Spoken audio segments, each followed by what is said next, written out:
清恒夫人牵着阿英走进静室，阿英，待会洗过热水澡，你先穿你阿战哥哥的衣服，等明天姨姨再带阿英和你阿战哥哥一起去采一镇定制新的衣服。魏莹一听，忙道：姨姨，不用那么麻烦，阿英穿二哥哥的旧衣服就行。清恒夫人微微一笑，阿战的衣服穿在你身上应该有些大。启人，清恒君意有所指，阿战你抱够了没有？抱够了就让我这个当父亲的抱抱。蓝启人道：还没呢，兄长你继续等着呗。清恒君，蓝湛趴在蓝启人肩膀，父亲，阿英的阿爹阿娘暂时回不来，你可以抱阿英。从外面走进来的蓝焕表示，阿战，父亲也可以抱哥哥的，不过阿英应该很久都没有被他阿爹抱在怀里了，让父亲抱抱阿英也不错，就当让阿英体验一下被他阿爹抱在怀里的感觉。不由分说的将魏英抱在怀里，清恒君道：阿英这么瘦，以后要多吃点饭。蓝湛指着桌上的糕点，阿英，那是我母亲做的糕点，可好吃了。拍了拍蓝启人肩膀，蓝湛道：叔父，你放阿战下来，阿战要给阿英拿糕点。蓝启人道：好。将蓝湛放下，蓝启人就看到立在麻袋里只露出一颗小脑袋的二侄子一步两步慢慢走到放着糕点的桌子前，就着麻袋小心翼翼捧起碟子，仰头看着被他父亲抱在怀里的魏英，阿英，你吃。魏英道：二哥哥，你也吃。蓝湛道：那一起吃。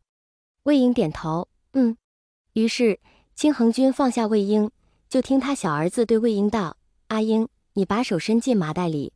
魏英不疑有他，将手伸了进去，拿出来时手上多了一块帕子。蓝湛道：阿英，擦手。魏英犹豫：二哥哥，我手很黑，会弄脏你的白帕子。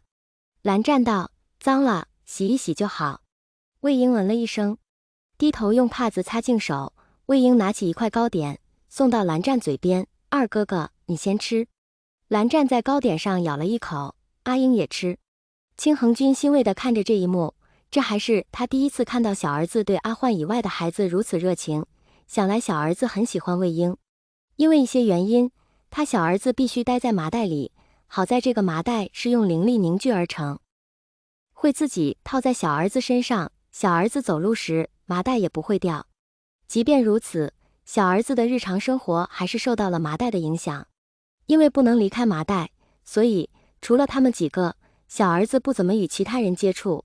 虽然小儿子从来没有向他们抱怨过什么，可他知道小儿子还是介意自己与别人不同。很快，弟子就将热水准备好。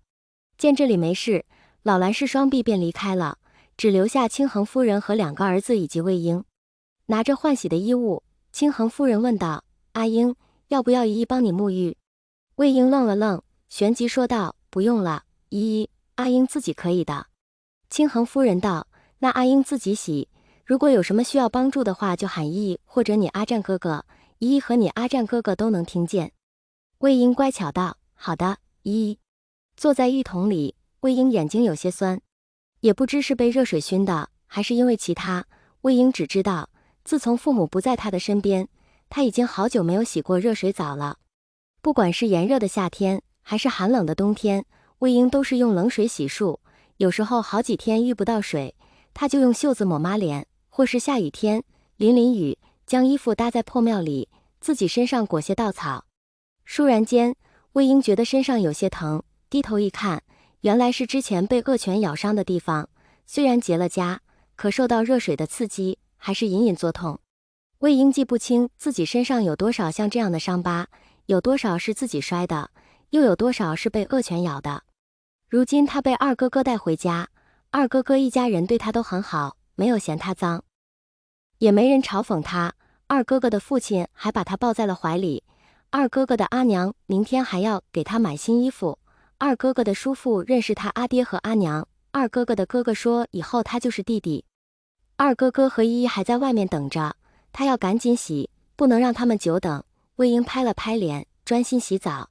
却说蓝湛和他母亲还有哥哥立在净室门口，清恒夫人想了想，还是问小儿子：阿湛，你是不是很喜欢阿英？耳尖一红，蓝湛没有说话。清恒夫人微笑，母亲看得出来，阿英也很喜欢我们阿湛。闻言，蓝湛浅眸一亮，清恒夫人蹲下身子，阿占，明天和母亲一起去采邑镇好不好？蓝湛犹豫了，清恒夫人道，你不去，阿英会不自在的。蓝湛立即道，我去。蓝焕跟着道，母亲，阿焕也想去采邑镇。清恒夫人莞尔，母亲带你们三一起。蓝焕笑眯眯，母亲。蓝湛抬头，阿英长大，真的能见到他阿爹阿娘。清恒夫人不置可否，你父亲和叔父都见过阿英的爹娘，说来阿英爹娘似乎还在云深不知处求过学，与你叔父是同窗，阿占可以让你叔父把阿英爹娘画出来，让阿英做个念想。蓝湛颔首。